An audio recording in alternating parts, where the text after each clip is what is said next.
ஏழு ஜென்ம பந்தம் மனைவி என்பது, இதில் நீ வேறு நான் வேறு யார் சொன்னது?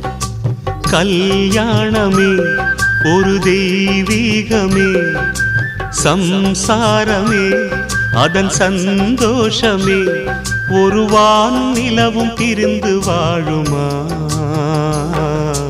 ஏழேழு ஜென்ம பந்தம் மனைவி என்பது, இதில் நீ வேறு நான் வேறு யார் சொன்னது?